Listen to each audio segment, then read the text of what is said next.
this session on losses for tax purposes. This is one of those sessions where you will notice how intricate tax law can be, right? And yet there are things about this session that are important from a very kind of fundamental grounds of the tax law point of view. And let me explain what I mean by that. We started this course by talking about the scheduler system of taxation, followed by an intricate analysis of what is income, and then what is income from salary, from property, from capital gains, from business, income from other sources. So we had a journey through the kind of infrastructure of tax law, which is centered around the idea that there are various heads of income, and income has to be calculated under those heads. So, although we talk about income tax as some kind of a comprehensive tax, we know that now, after you and I, after having gone through this course, that income tax is calculated, measured, um, discussed, deducted, everything according to rules that are within a particular schedule. And that's why famously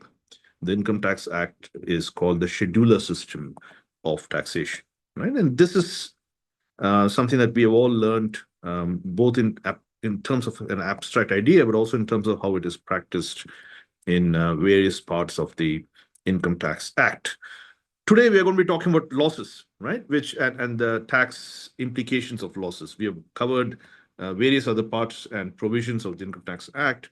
And today, we're going to be covering a certain number of provisions beginning from Section 70 and then going on to towards Section 79.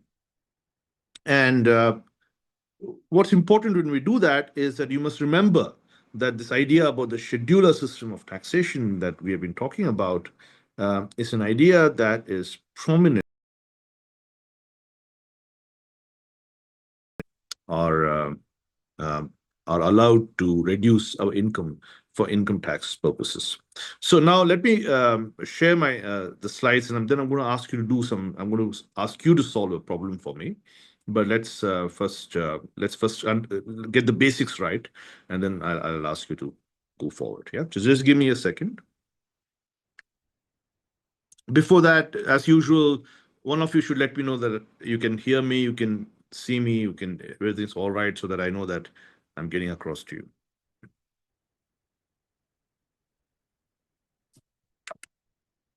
And just give me 1 second, please.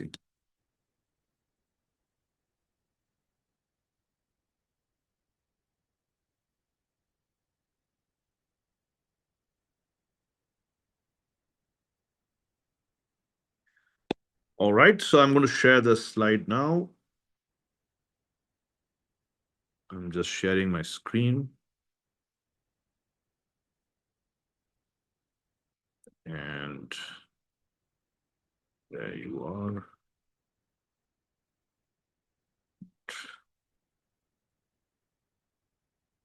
Yes, if one of you could tell me that you're able to see the screen, I would be grateful before we proceed. We are talking about losses, set-offs, and carry-forwards today.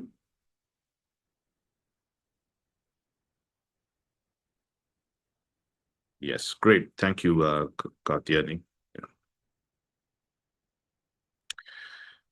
And the first thing we need to ask is, how does the tax system treat losses?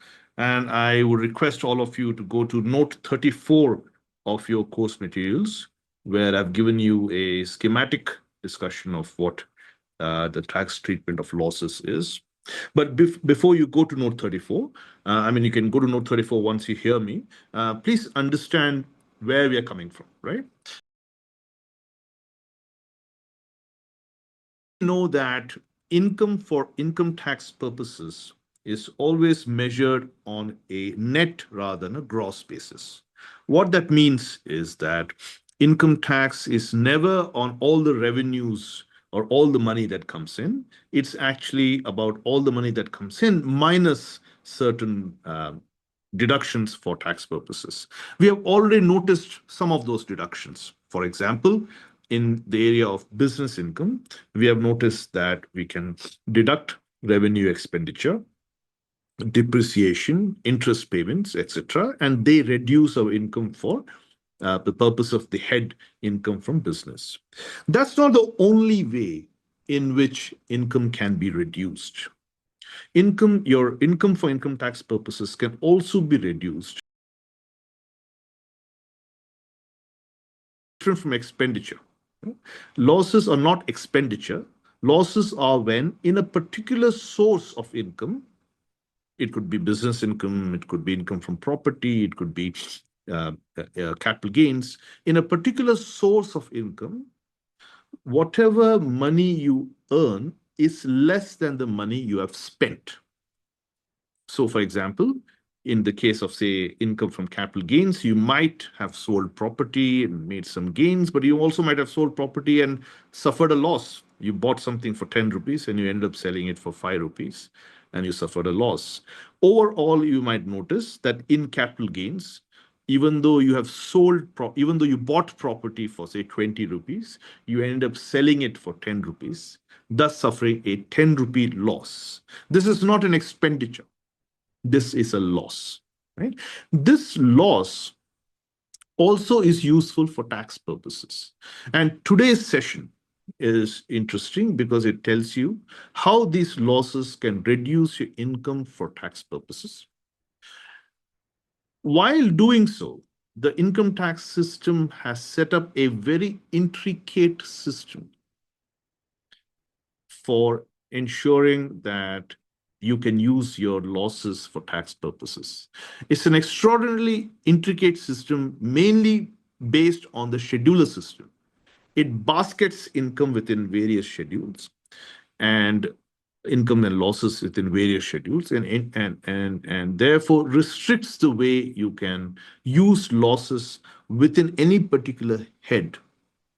It restricts the way you can utilize your losses within any particular head to reduce your income for income tax purposes. With this short introduction, what I'm going to do for you now is, because the way to learn this is not for me to lecture on this and then you pick up. Of course, I'm going to give a small lecture, a talk on how we're going to do this, but we have to do that through a problem. And once we solve the problem, once we go through the problem, we may be able to get better insights. So unless you actually sit down and write something down, it'll be difficult for us to appreciate what this means, how we ensure that losses are used for tax purposes. Losses, as I've told you before, could be from anywhere. You could have loss in your business. By that, we mean that I sell oranges for a living. And I buy oranges for 100 rupees and I end up selling those oranges for 50 rupees.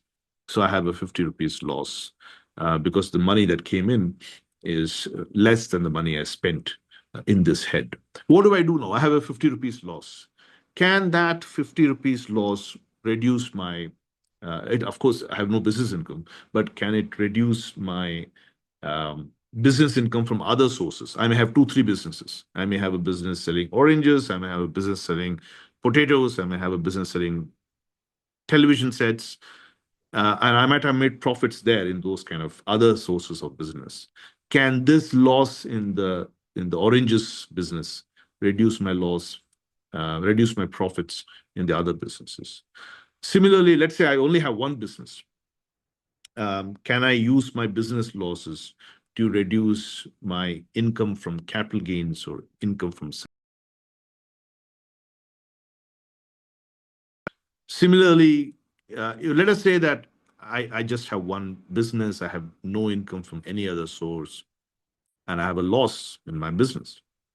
Can I use my business income loss in this year to reduce my uh, taxable income in the future years? Let's say that I'm selling oranges, that's the only business I have. And in year one, I make a loss. Can I use and I have no other business, I have no salary, nothing. The only thing I hope to earn money from is from my business selling oranges. Can I use my loss from oranges in the year one to reduce my business income, if any, in the future years from the same business, from the oranges business.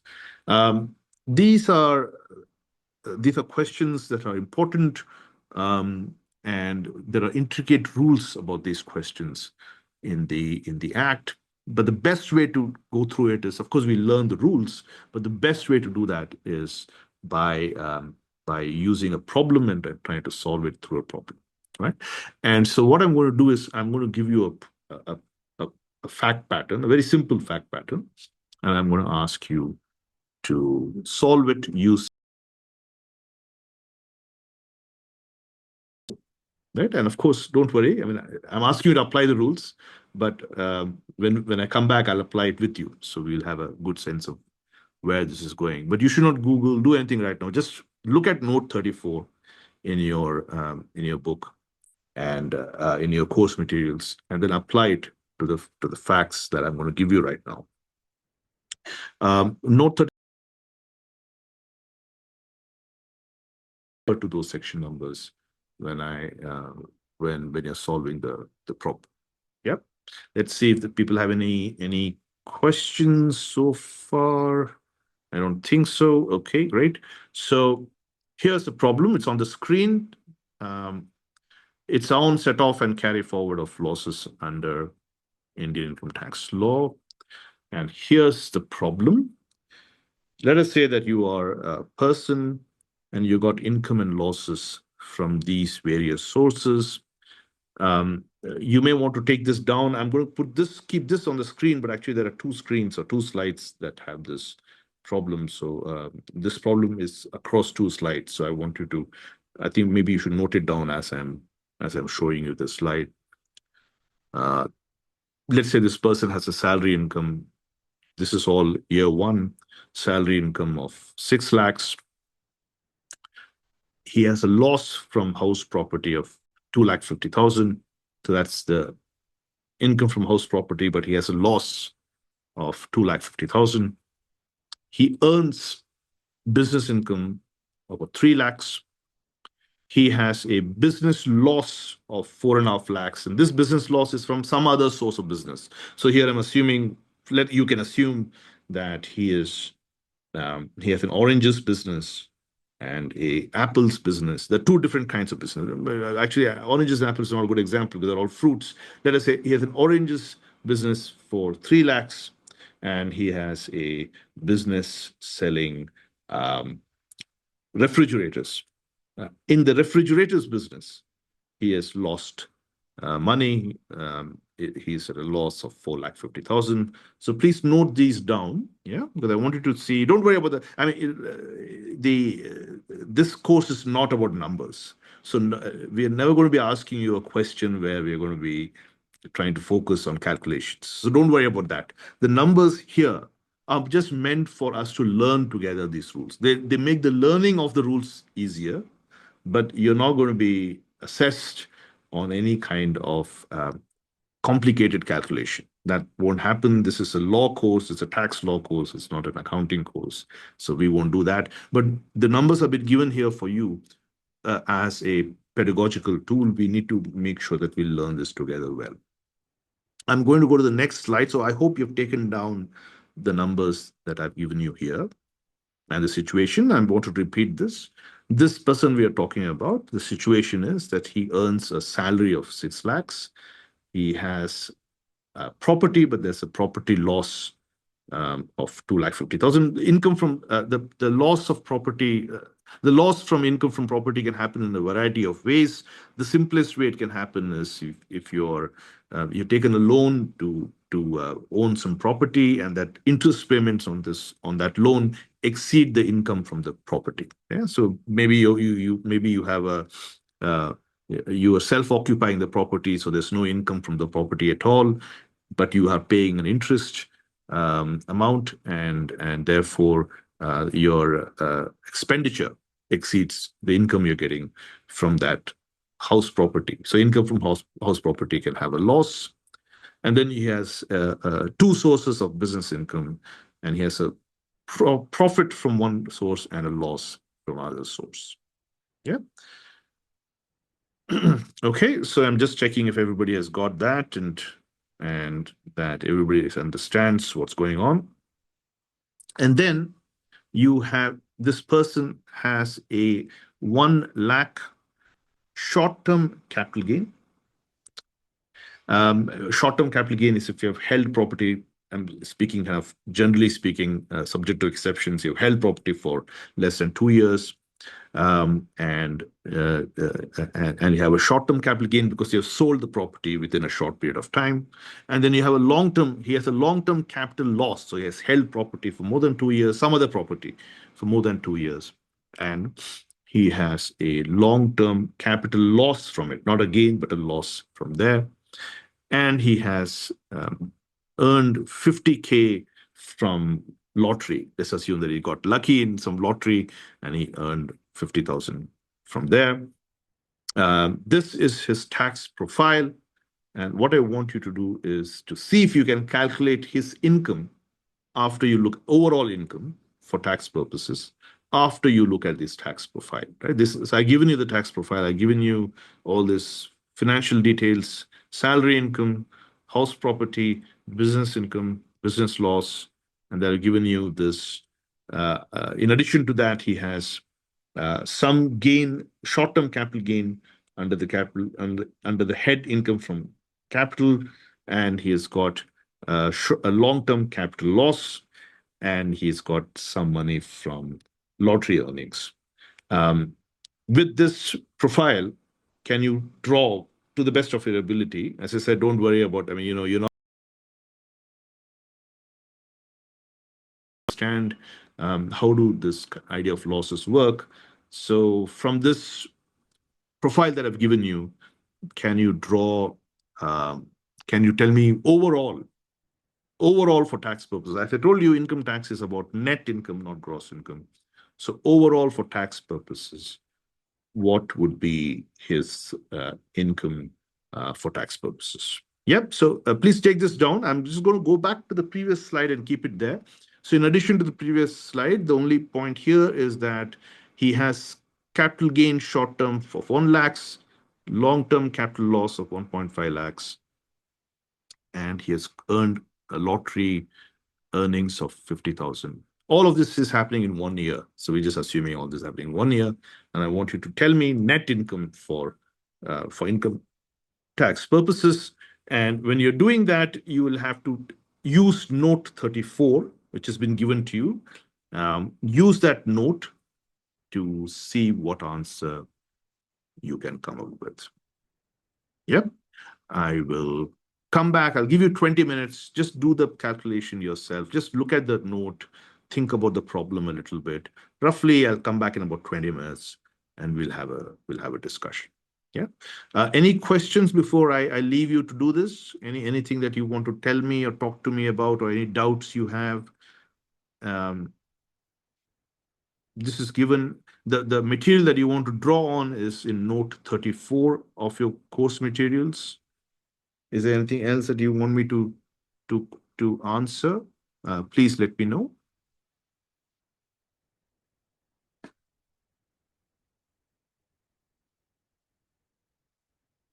Okay, so I'll leave you with this, and I'll be back in 20 minutes. I want to see what kind of answers you come up with. Yeah.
Okay.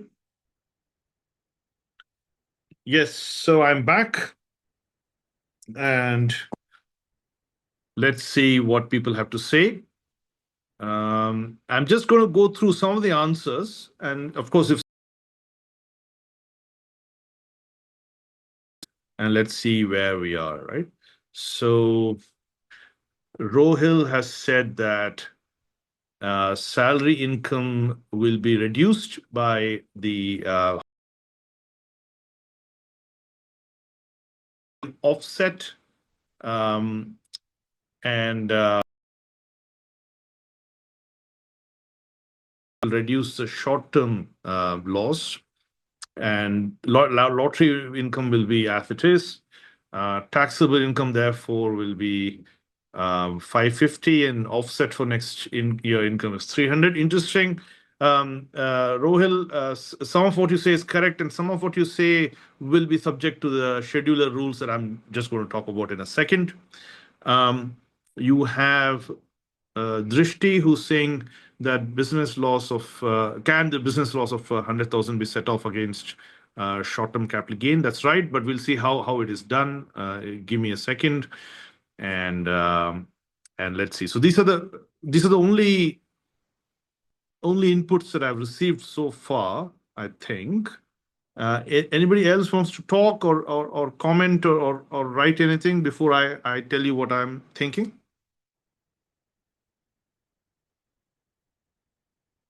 Yeah, some of you have got some of the things right. Let's put it that way, and we will see how we can manage the rest. Okay, all right. I don't see any further comments or questions from the group. Just give me a second.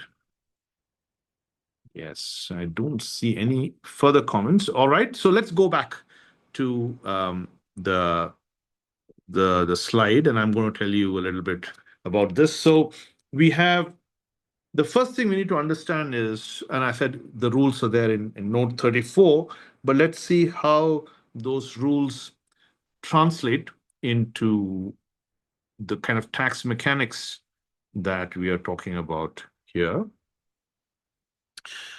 Let's first understand this, right? So we have, when it comes to losses, there are three kinds of adjustments, right? There is an intra-head adjustment. You refer to section 70 for that. There is an inter-head adjustment that's between heads, which is section 71.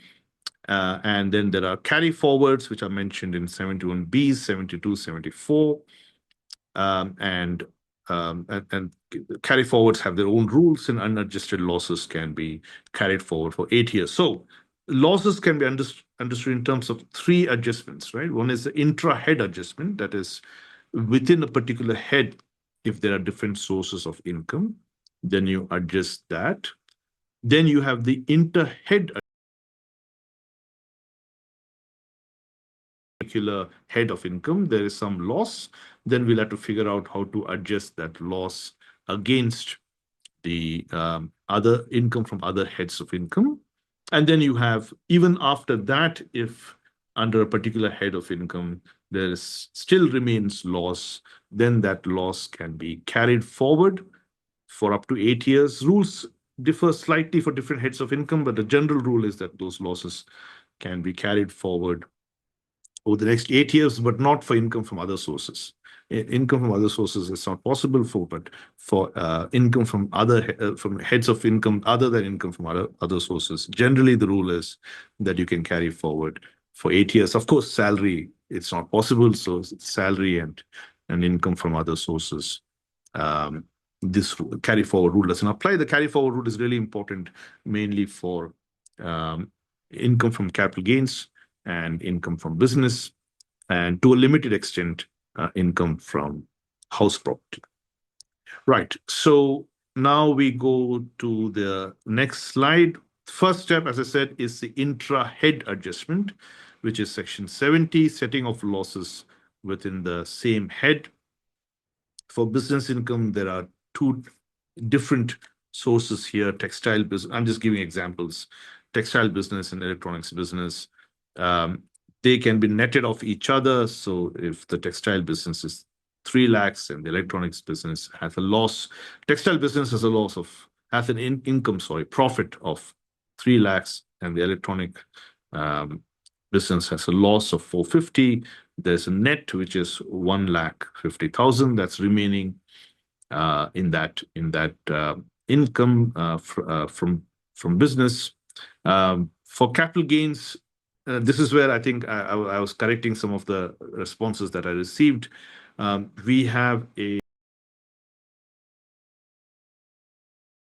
long-term capital loss of 1 lakh 50,000.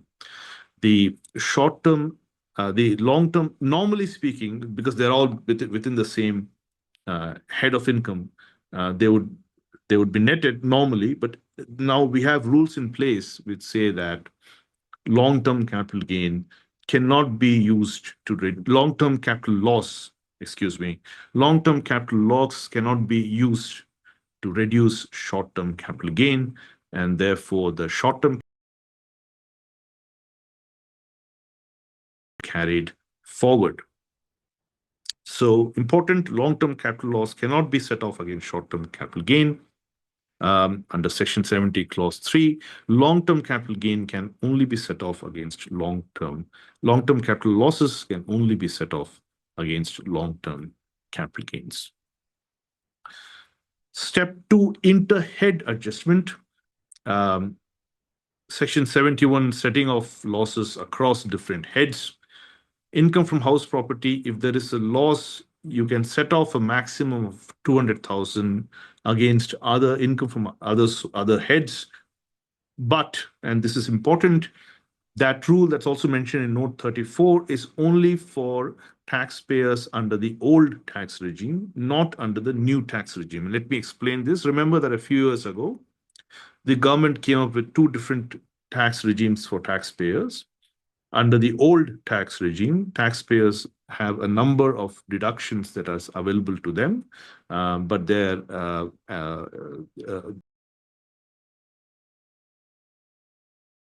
tax regime, the number of deductions have reduced, but the standard deduction has increased. So, and taxpayers have the option to choose between the old tax regime and the new tax regime. So only if taxpayers choose the old tax regime, remember the new tax regime is the default, only if the taxpayers choose the new tax regime, the old tax regime, I'm sorry, will they be allowed to have an, will they be allowed to use the loss from house property to reduce income from other heads. And even there's a limit of 200,000 rupees. Business losses, as you see, we have 1,50,000 remaining, and this business loss, this 1,50,000 business loss head remaining under the head business, and this business loss now can be set off against short-term capital gain, not against long-term capital gain. Against short-term capital gain, it can be set off. And then you have remaining losses. You still have a loss of 50,000 from house property left, which has to be carried forward, and a loss of business loss that is left that it also has to be carried forward, right? Now you have final computation. Salary income of 6 lakhs can be reduced. The house property loss can be used to reduce it. Only, again, as I caution, only under the old tax regime, not under the new tax regime. And then you'll get income of 4 lakhs. House property, there is a 50,000 loss still remaining that will have to be carried forward, and that can be carried forward for the next 8 years. Loss sitting there that will be carried forward for the next 8 years. There's capital gains under the head capital gains. We have a 1,50,000 long-term capital gain, which, as you remember, cannot be used to net the short-term capital gain. That 150,000 long-term capital loss now can be carried forward. Remember that long-term capital loss cannot be used to reduce income from any other head, right? So that's a restriction, and therefore that will also have to be carried forward. And then there is lottery winnings from of 50,000 from other sources, and lottery against lottery income tax act, the kind of things like lottery income, gambling, etc. The income tax act will not allow anything to be netted against it, so that 50,000 rupees will be taxable. And therefore the final answer is that if you have the old tax regime, then under you will have an income of 4.5 lakhs, which you will have to then pay taxes accordingly according to the other rules of the act. So you have losses to be carried forward. You have income from house property. There's 50,000 sitting there that can be carried forward for 8 years. You have business losses, 50,000 again sitting there, which under Section 72 can be carried forward for 8 years. And then you have a long-term capital loss of 1,50,000 that under Section 74 can be carried forward for 8 years. And so you notice how uh, there are, when there are losses, there are adjustments of various sorts, and these adjustments are about intra-head adjustments, inter-head adjustments, and carry forwards. And in all of this, you can see the interplay, you can see the scheduler system working, because everything is based on the scheduler property of the income, right? And that's the important key takeaway from this example that I've given you. So the maximum inter-head set off for house property loss is 200,000 under Section 71(3)(a). But remember, that's under the old tax regime. There is no set off for house property loss under the new regime. You should make that note under the new tax. If taxpayers have opted for the new tax regime, then you should make that note under Note 34 as well. Lottery winnings, that's casual income, cannot have any set off against losses. Long-term capital loss can only be set off against long-term capital gain, not short-term capital gain, right? And unadjusted losses can be carried forward for 8 assessment years. So, friends, those are the key takeaways from this example that I have given you. Don't worry about the math or the calculations.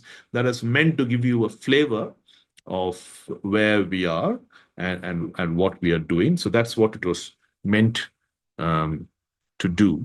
And I hope that you got some idea about where we are in terms of how to use this. Some interesting things you can notice that while business income can be adjusted against, sorry, business loss can be adjusted against capital gains. Capital gains is not adjusted against, capital losses are not adjusted against business gains. So you can see some of the interesting elements there. I have a question for you, which is that um, I'll just go back to my. I have a question for you, which is why do we have such intricate rules? Why don't we just say losses under any head can be set off against income from any head? So why do we have? Let's just discuss that for a bit. Why do we have such intricate rules in the first place? Why can't we just say that? Let me stop this and let me come back to our. I'll stop sharing because I want to have a discussion with you now, and I want to ask this question. This question is for the class, which is why do we have such intricate rules? Forget about calculation for the time being, right? Why do you have this such intricate uh, rules which are scheduler in nature for how do we use tax losses for income tax purposes? Anyone, you can talk, you can put something in the chat box. Let's have a discussion. Yeah, so we have We have people and we have people who have been writing in. So let's see. Please do either write in or have a discussion. I just need to know, why do you think, Asha, did you have something to say? I saw that you raised your hand. Yeah, Yes, yeah, sir. yeah, yeah. Yeah. So, income is earned under various heads, Mm, and some have an immediate effect, like the short-term capital gains and the income, the yearly income, what you earn, etc. So, the tax slabs are prepared accordingly. But mm, there are people who would want to evade taxes mm, and show income under such heads, which can reduce the losses under the other heads, mm. uh, and they would evade taxes, which could definitely be a loss to the government revenue. So, Right. yeah, so the government has scheduled in such a manner that uh, people cannot try to evade losses by showing gains or losses under heads which they can reduce from the regular income, and see that the lesser amount of taxes paid. Yes, I think that's a good response, Asha. I think you got that right. I think if I can just summarize what your response was, I think it's to prevent tax abuse by manipulating certain heads of income Right. and loss, and this was particularly a problem in the head income from capital gains, where people were showing in, I think, real estate transactions, etc., heavy losses, and Mm. then using those losses to then reduce their income from other sources. And therefore, we come to a situation where, if you notice, if you look at note 34, the head capital gains cannot be used really cannot be used to set off capital gains is a very interesting. If you and I'm just referring the students back to note 34. Capital gains is very interesting. Uh, if you have a capital loss, either short term or long term, the rules are very clear. It cannot be set off against other heads of income. So you cannot use, for example, a capital loss to reduce your business income. You can, Yes. but the other way is fine. That is, you can use your business loss to reduce your income from short-term capital gains, not from long-term capital gains. But you can use a business loss to reduce your income from short-term capital gains, but not the other way around. And you can see how the government is trying to address issues of abuse. The other thing the government is trying to say is that if there are special tax regimes for certain kinds of income, so for example, for long-term capital gain, the tax rate is lower. You see the long-term capital gain tax rate is 12.5%, as against 30% for the highest slab of income. If that is the case, then the long-term capital loss can really only be used, because it is subject to a special tax regime already. It could only be used to reduce other long-term capital gains in the future. So that's the why you notice in capital gains, long-term capital loss can only be set off against long-term capital gain, and then can only be carried forward against long-term capital gain in the future. So that's the other reason why we have the scheduler system. We have scheduler system for two reasons, or we have the scheduler treatment of losses for two reasons. One is because we might be faced with abuse and manipulation, and two, income and losses that are subject to a special tax regime must continue to be within that basket, but once they're subject to a special tax regime. Right? So that those are the two things that I wanted the class to understand. Excellent. So that is what I wanted to say. Is there any other questions or comments from anyone that you would like to ask me? These rules are really kind of pretty. I mean, they look a little bit complicated, but once you get a hang of it, they're quite straightforward. But you will have to get a sense of it by applying it to various kind of different kind of problems, but also by reading it again and again. So if you just read it once, you won't grasp the way the rules are set up.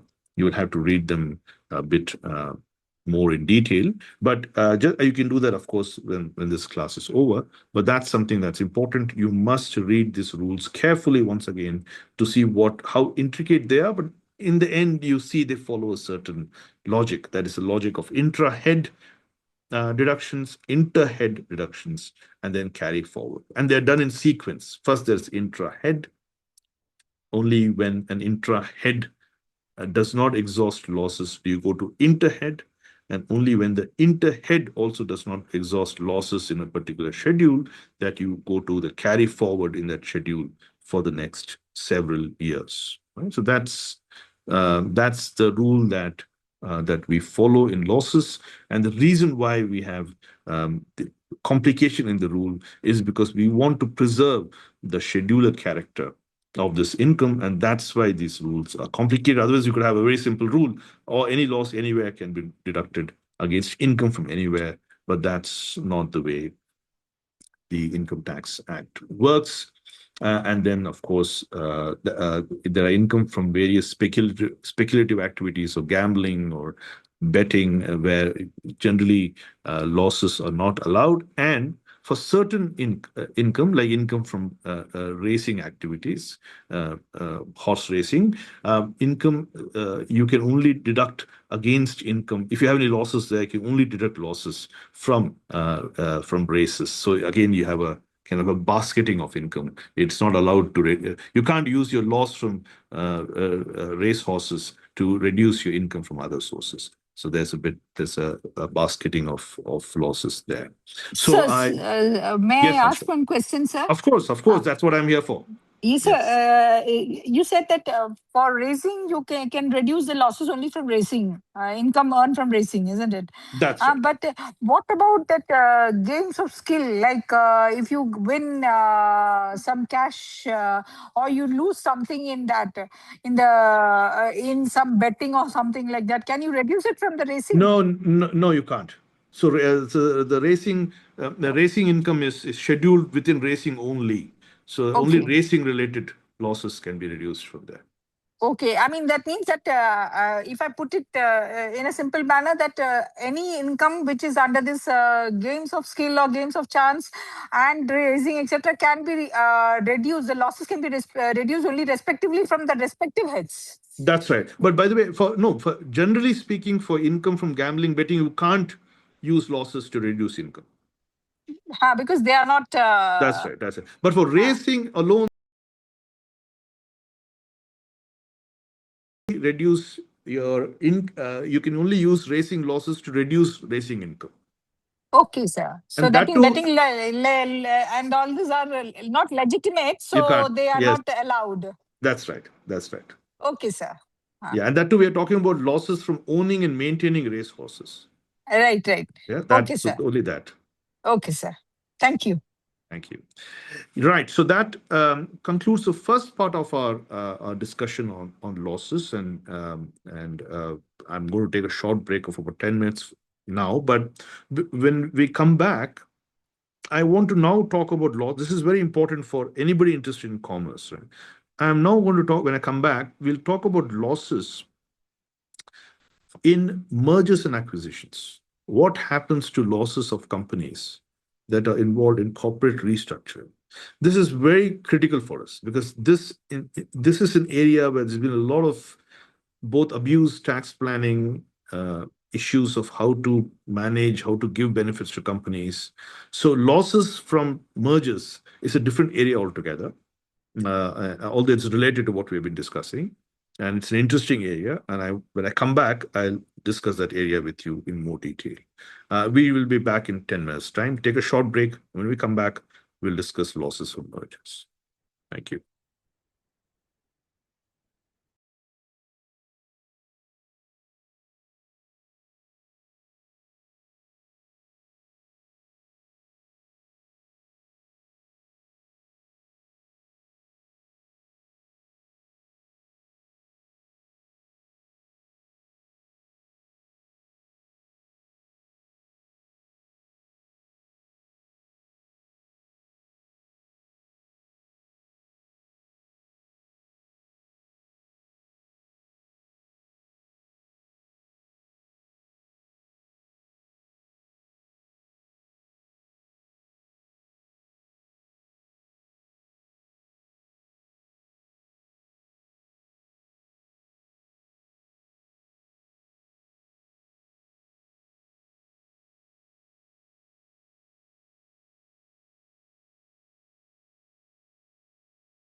Welcome back. So we have been discussing, just give me a second, sorry.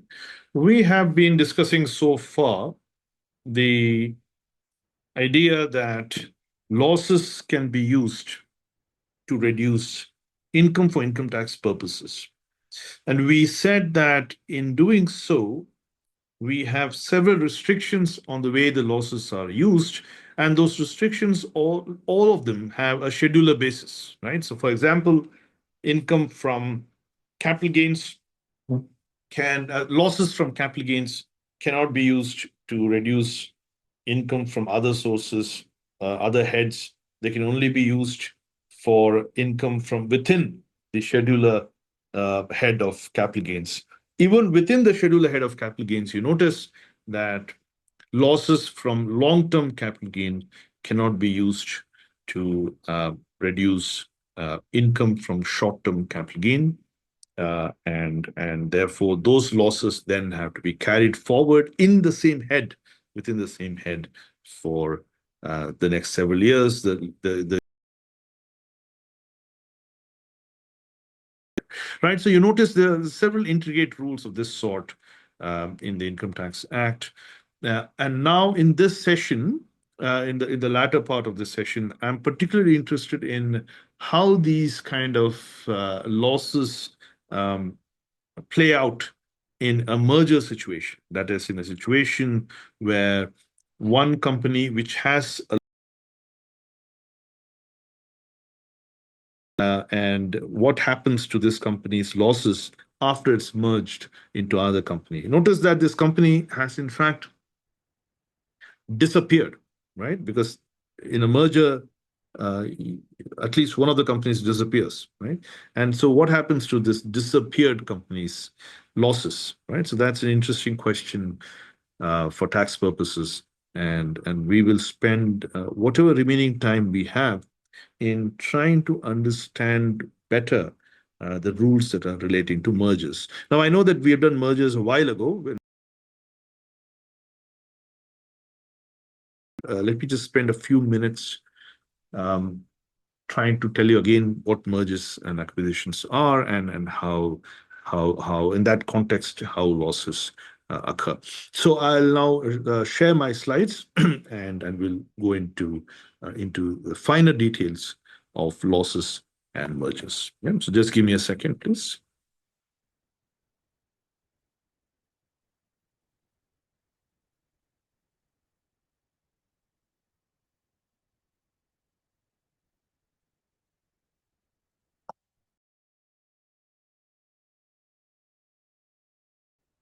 Yeah,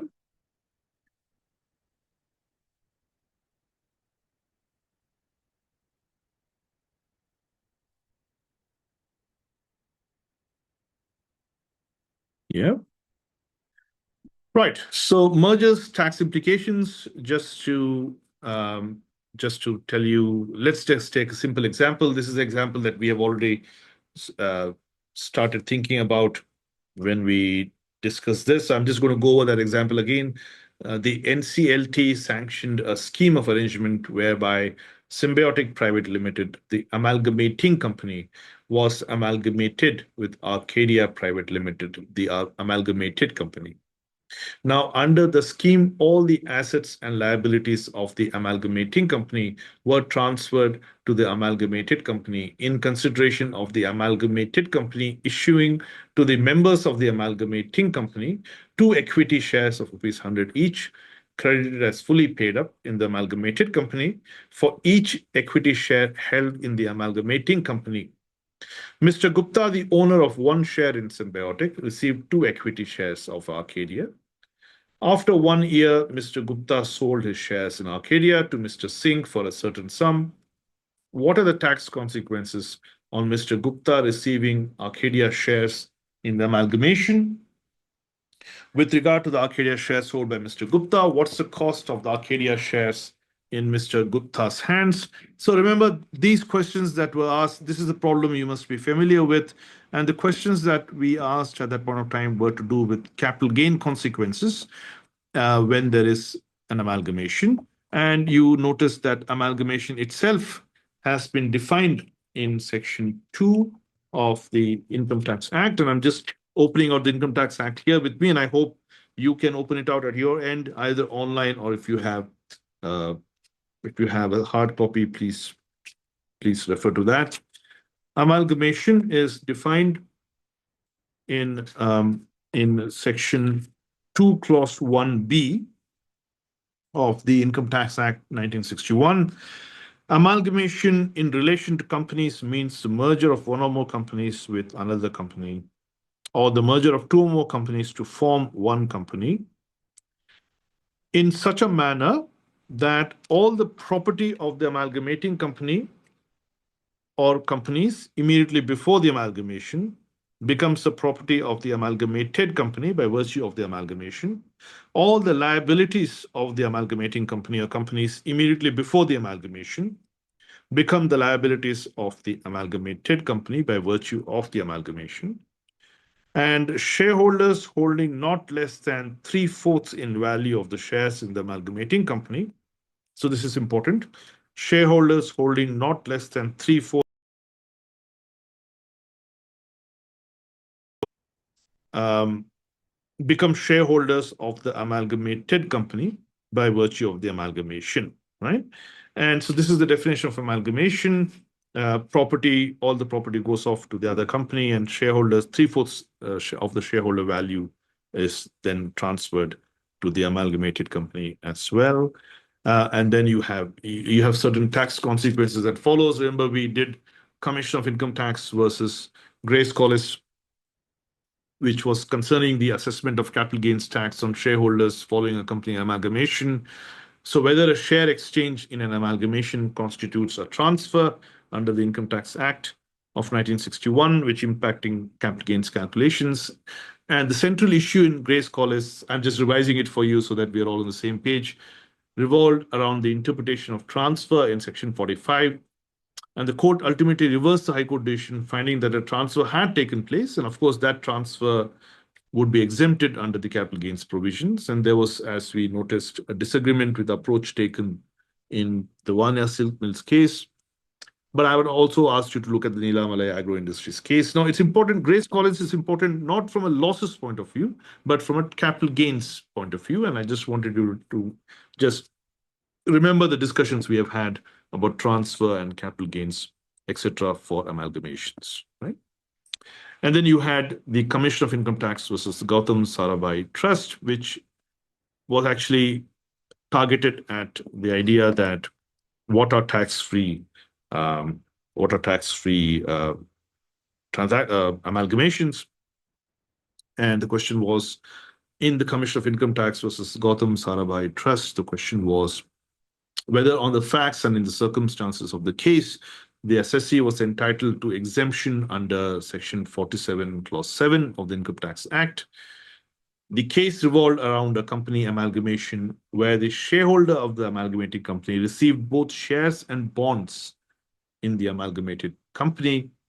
The court examined whether the shareholder was exempt from capital gains tax under Section 47(7) of the Income Tax Act. The tribunal, however, took the view that Section 47, Clause 7 does not explicitly restrict the shareholder from receiving anything other than shares, and that receiving bonds in addition to shares does not disqualify the assessee from the exemption under Section 47, Clause 7. And the High Court was tasked with resolving this dispute over the interpretation of Section Clause 7. You notice it says that that many things are exempted. And what is exempted is any transfer by a shareholder in a scheme of amalgamation of a capital asset being a share or shares held by him in the amalgamating company if the transfer is made in consideration of the allotment to him of any shares or shares in the amalgamated company, right? In consideration of any allotment to him. So you remember this case. Here, it was not just shares in the amalgamated company, but also bonds in addition to it. And so the High Court is tasked with resolving this dispute over the interpretation of Section 47, Clause 7. specifically whether a composite consideration of shares and bonds would qualify for exemption under Section 47, Clause 7. And the High Court ultimately disagreed with the tribunal and held that the consideration. My friends, the Commission of Income Tax versus Gautam Sarabhai case, the previous case of Commission of Income Tax versus Grace Collis, are all cases which are got to do with capital gains consequences of amalgamations, right? So when one company merges into another company, the question is the shareholders of the company that is being merged, are they subject to capital gains? If they're not subject to capital gains, then what are the consequences if, for example, they receive bonds or some cash in addition to shares? So those are the kind of capital gains related questions that were being discussed in this in when I discussed these cases. And the critical tax issue there were that in a mergers environment, capital the government should exempt capital gains, right? So there's an exemption of capital gains in the hands of both the company and the shareholders. And the reason why these mergers are exempt from capital gains, provided those conditions are fulfilled, is because we want to encourage mergers and amalgamations, and therefore and we want to make sure that business activity takes place. So we remember we had a discussion about this um, in quite some detail when we discussed mergers and acquisitions, mergers and amalgamations in the context of capital gains, right? But there's another important issue which is important for us. And the issue is this. Um, yes, shareholders can be exempted from capital gains in their hands, but there's another problem. Many of these companies that are being merged, so for example, in this case, assume that you have, in the NCLT case, that you have Symbiotic Private Limited, which was being amalgamated to Arcadia, and assume that Symbiotic had some losses sitting in it, right? It had made losses in the years in question, and these were business losses. This is losses under the head business income. When Symbiotic is merged into Arcadia, what happens to these losses? Do they disappear? Because right now the company itself is not there, right? Do they disappear, or what happens, right? That is an issue that is a problem for tax law, right? So this is an issue separate from capital gains, right? And this issue has actually been addressed in section 72A1 and A2, and I will discuss that in a second. So section 72A clause 1 says that where there has been an,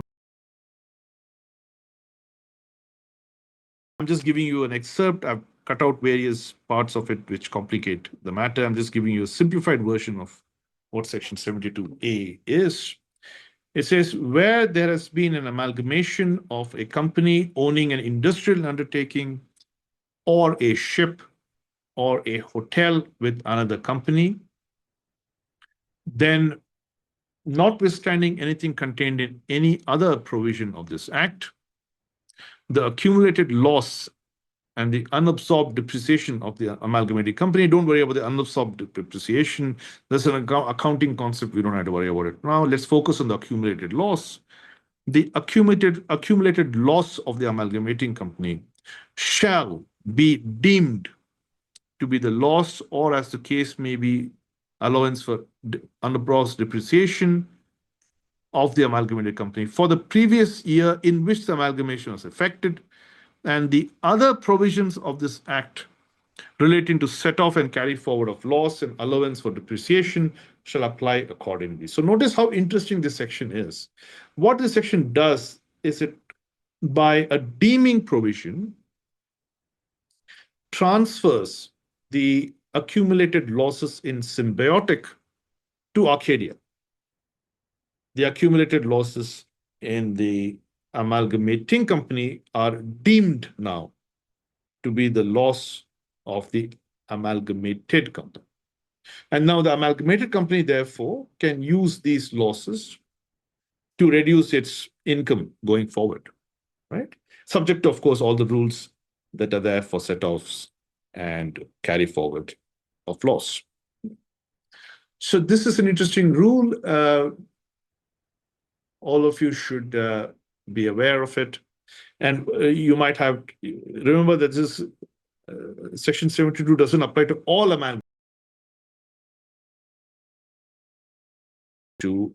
amalgamations of a company that owns an industrial undertaking or a ship or a hotel. And so what does an industrial undertaking mean? Ship or hotel, we understand. What does an industrial undertaking mean? Because it doesn't say all amalgamations, it actually restricts the kind of companies that can be subject to this Section 72 Clause A.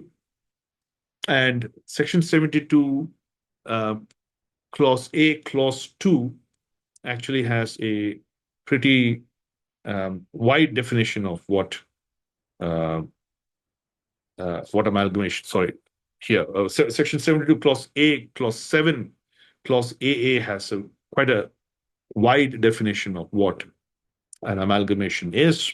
Now,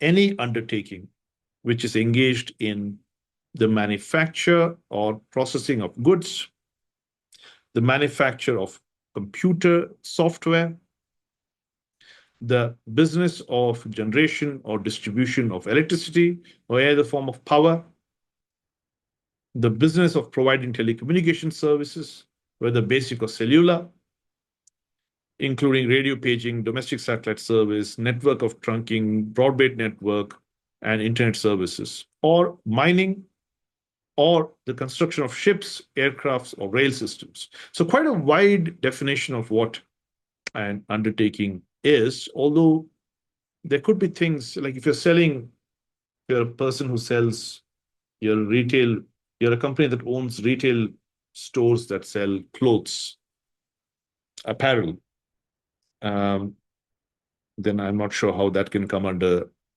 a definition of an industrial undertaking, because the industrial undertaking's main thing is the manufacture or processing of goods. And so those kind of things may not come under the definition of industrial undertaking. So there could be situations where a company doesn't fit into the definition of industrial undertaking, and that might have its own issues. Now, as I said, Section 72 Clause A1 begins by saying that if there's an amalgamation of a company which owns an industrial undertaking or a ship or a hotel, then the losses will be transferred to the amalgamating company, right? However, there are restrictions on the application of Section 72 Clause A, Clause 1, and they're mentioned in Section 72 Clause A, Clause 2.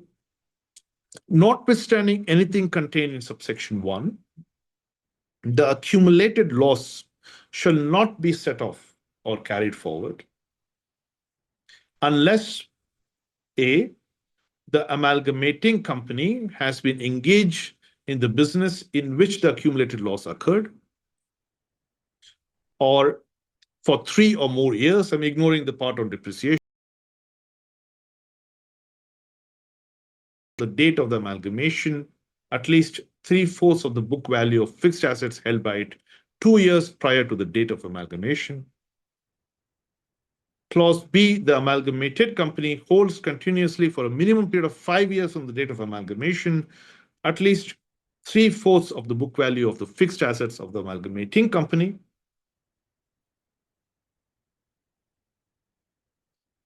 Continues the business of the amalgamating company for a minimum period of 5 years from the date of amalgamation, and fulfills such other conditions as may be prescribed by the government.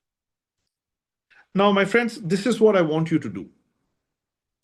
I've given you the conditions under which the losses of an amalgamating company can be used by the amalgamated company.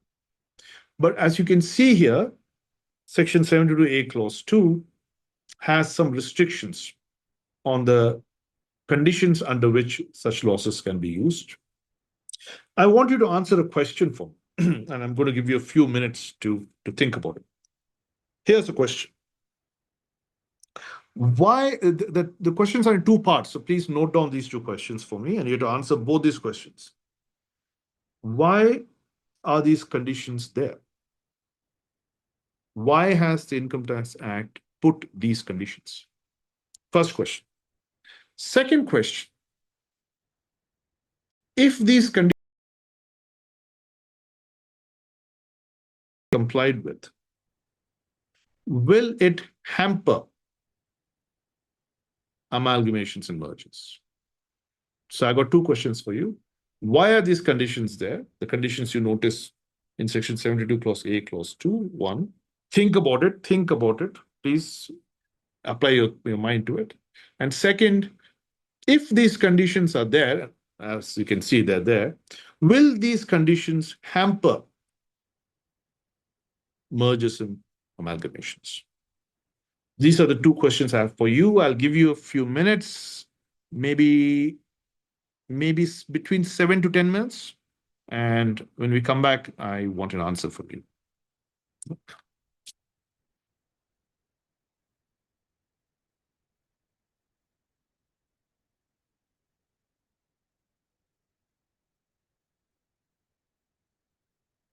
Yeah, so maybe yeah, let's say 7 minutes. Yeah, I don't think you need more than that. When I come back, let's have an answer.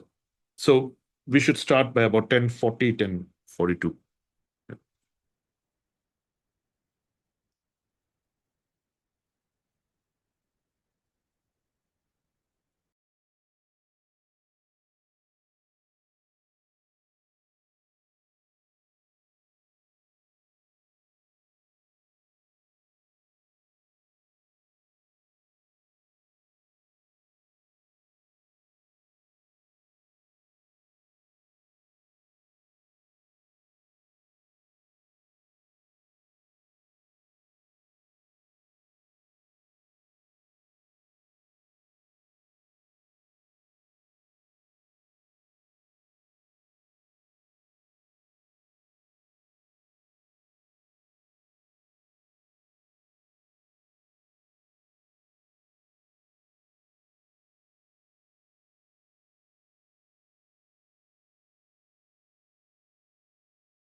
Okay, I'm back.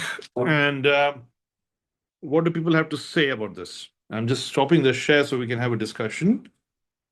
Yes, so let's see if anybody has said anything. Yeah, who wants to talk? Yes, somebody. Is it Asha who's raised her hand? I don't know who raised her Yes, hand. sir. Yes, Yes, Asha. sir. Tell me. Yeah. So this is to discourage wrongful kind of amalgamations in the sense Mm. they may form certain companies temporarily or like shell companies, etc., and show losses and then merge with them and then reduce their taxable income to the government. There will be a revenue loss to the government. That is the first part of it, which you were asking. What is the Let's this Asha and others. Let's just go through that one by one and see, speculate where we are, right? So because I want to see all the conditions. Let's see. So the amalgamating company has been engaged in the business in which the accumulated loss occurred for 3 or more years. Why would this be the case? Suppose we let this case, you want the amalgamating company to not be just a shell company. It should have been in doing trying to do some business, right? That's company that's being merged into another company has been has been in business for the 3 or more years. It can't be a company that's just gone, as you said. Somebody can just use a shell company and the losses sitting there to try and use them. So Has I held was trying to say this is to prevent such things. yes, I yes, meant that. exactly, exactly. Yeah. But let's see each one of them. The Yes. government is looking at it. Has held continuously as on the date of the amalgamation. Three. This is the amalgamating company that has held continuously as on the date of the amalgamation, at least three-fourths of the book value of the fixed assets held by it 2 years prior to the date of amalgamation. Why is this rule there? You might say this rule is there because you don't want the companies to a company to sell off many of its assets to other parties and then use the remaining shell company. If the company is not doing anything after that, use remaining shell company to use its losses in a merger. Now let's go to the amalgamated company. The amalgamate, because remember the conditions in 72A clause 2, there are conditions that are imposed on the amalgamating company and there are conditions that are imposed on the amalgamated company. Yeah, so students, please remember that there are sets of conditions that are applicable to the amalgamating company and there are sets of conditions applicable to the amalgamated company. The amalgamated company, as we know, is a company that's in existence after the merger. Yeah, it's not disappeared, that's in existence. The amalgamated company A holds continuously for a minimum period of 5 years from the date of amalgamation, at least three-fourths of the book value of the fixed assets of the amalgamating company acquired in a scheme. This condition is there, and I'm going to mention all three conditions because the same reason applies to all three. B continues the business of the amalgamating company for a minimum period of 5 years from the date of amalgamation, and then fulfills such as the conditions as prescribed by the government. You don't have to worry about it. These two conditions, that is, it holds continuously for a minimum period at least three-fourths of the book value of the fixed assets and continues the business of the amalgamating company for a minimum period of 5 years, is to ensure that there is a continuity of business, that this merger happened for some business reason, and that not only for the reason of getting the losses of the merger company, but for some business reason, and therefore that business has continued both in terms of the continuity of the business itself as well as the continuity of the assets that are used. Genuine mergers and acquisitions and not spurious mergers and acquisitions, right? So that's where we are in terms of the conditions that that 72A clause 2 imposes. A and B imposes um, on both the merged company and the company that remains after the merger. Um, I had asked you the second question. Asha, you were going to answer the second question as well, right? What, does it hamper mergers and acquisitions? What was your answer to that? Both yes and no, because the compliance part of it is quite stringent. So it may deter certain companies who are going the easy way to go for mergers. And I would say yes also, because genuinely, if some companies want to go for mergers, then definitely there is a good opportunity available. Yeah, and let's flesh this comment of yours that it will hamper because of the compliance burden, especially mentioned in 72A, that it will hamper companies. Uh, let's deepen the analysis and see how that works. And by the way, I would also request other people to jump in. I know there are students on the call and online, and some of them have been putting their comments in the chat box, but I've not seen others. So it'll be great to hear from you as well. Here's my response to you, Asha, which is that there's a compliance burden, yes, but there's a deeper issue, I think, which is what is the purpose of the kind of benefits given to companies that merge, and whether this purpose itself is being thwarted by these kind of provisions. Now, let me explain what I mean by this. Look, I thought that the reason why the government encourages mergers is that it leads to a business activity where failing businesses come under new management, right? And um, because they come under new management, there's a revival of the business, right? So that is, I thought, was the purpose behind the mergers and acquisitions provisions, right? The whole idea of saying that, look, you can get your capital gains exemptions, you can get your benefit of losses, is because there's a set of activities that's going on in a company, and that set of activities is under a management that's clearly not able to manage the company well. And so a new management, a new set of owners after the merger will be able to revive the business, make it more profitable, etc., etc. So if you look at it from that perspective, it might be that some of these provisions may come in the way, right? So if I'm a new owner and I take over the business, um, I'm trying to revive it, but in reviving it, I may want to change the nature of the business as well. So I say I take over a business relating uh, to equipment, food and service equipment, and I introduce various changes to it. I transform the company, right? In transforming the company, I may transform the nature of the company. I may get rid of, not just on one hand, I may get rid of the assets that are not doing well, and on the other hand, I may also get rid of the kind of business that's not doing well.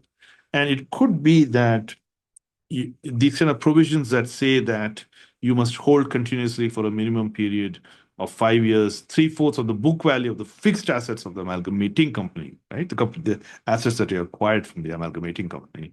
And also that you should continue that very business. The business has been failing, that you should continue that business of the amalgamating company for a minimum period of 5 years from the date of amalgamation, I think might lead to some problems because it reduces the flexibility that the new owners have in trying to revive that business and trying to make the whole thing more profitable. Right? So that was my comment on this, and so keep that in mind when you're looking at all this. In practice, when you're advising people, right? I'm sure many of you might be involved in mergers and acquisitions of some sort or the other in the future. And then you should keep in mind all these kind of really complicated compliance provisions that are there in the Income Tax Act So may I related to say that mergers. Yes, yes, Asha. in case of this 5 years that you should continue with the business, would mean that they really cannot continue with the business which is not a profitable one, and yet they are compelled to. So Yes, that's right. and another thing that I have to share, sir, is that Yeah. suppose the company which is acquiring the loss making company is not a very big company in size, then the and may not have been in business for a very long time. So this Yes. company will have a lot of compliance costs which will add on to it, Yes, that's right. There'll be a lot of compliance costs and they as well. should not push that company, acquiring company, into losses. That's correct. That's right. And if it does, then there's some other complication that may arise, which I'll come to in a second. So I'm glad you pointed that out. Okay, sir. One more thing I want to point out is that it says the amalgamating company has been engaged in the business in which the accumulated loss occurred for 3 or more years. And that could also be a problem because when the business is near failure, and that's when people are trying to take over the company, it could be that that business is ended has almost ended, right? And so there could be that issue as well when it comes to the conditions on the amalgamating company as well. So something to keep in mind, read clause 2A and B very carefully and see where we are on that, right?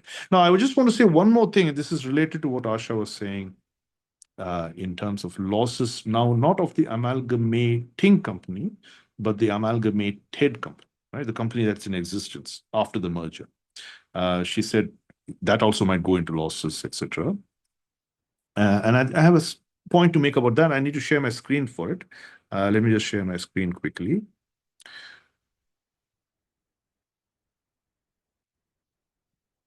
And what I wanted to say here if was that if you take a look at section 79, right? This is a section that says, notwithstanding anything contained in this chapter, this is the chapter on carry forward and set off of losses, where a change in shareholding has taken place during the previous year in the case of a company that is a private company. No loss incurred in any year prior to the previous year shall be carried forward and set off against the income of the previous year, unless on the last date of the previous year, the shares of the company carrying not less than 51% of the voting power were beneficially held by persons who beneficially held shares of the company carrying not less than 51% of the voting power on the last day of the year or years in which the loss was incurred. Now, I don't want to confuse you people any further. And so what I'm going to do is I'm just going to stop here, and then I'm going to, I think uh, when I this is let us just say that this part, section 79, is out of syllabus. I'm not going to you're not going to be assessed on this, but I just wanted to get you to read this section because it could be that because of the merger itself, in the case of the amalgamated company, the company that's in existence after the merger, in which case, if the amalgamated company also had losses, it will not be able to carry forward its losses in the future years, right? And why would it have a change of voting of more than 51%? Because it gets new owners, new shareholders in the merger, right? The existing company, the surviving company, the company amalgamated company, the company into which merger has happened, gets new owners, and those new owners may have it may result in a change of more than 51%, and it may result in a change of shareholding that will be affected by section 79, because it says the shares of the company carrying not less than 51% of the voting power were beneficially held by persons carrying not less than 51% of the voting power on the last day of the year or years in which the loss is incurred. And this may not be the case after the merger in the case of the amalgamated company. Um, because I had this section in mind, and also because Asha had mentioned it. But don't worry, this section is not part of your syllabus. I'm not going to we're not going to assess you on that. But remember, there is a Section 79 as well, which might, from the point of view now of the amalgamated company, any losses there might be affected by merger. But what you should be focused on are 72A Clause 1 and 72A Clause 2, read with the definition of industrial undertaking in 72 Clause A, Clause 7, Clause AA, right? Those are provisions specific to the use of losses in the case of mergers and amalgamations. All right, I think we are almost out of time today. So thank you very much for coming in and attending this class and for your participation. I would encourage more participation, please, in the future. We the more we participate, the better it is for all of us. We understand things better. So that's I will see you. I think I'm not going to be around for the next few weeks. I think it's going to be my colleagues who are going to take forward the provisions on international tax and on tax avoidance. But I'm hoping to see you sometime soon. And please do reach out to me and to Pace. Weekend and catch up with all of you soon. Thank you very much. Thank you, sir. Thank you.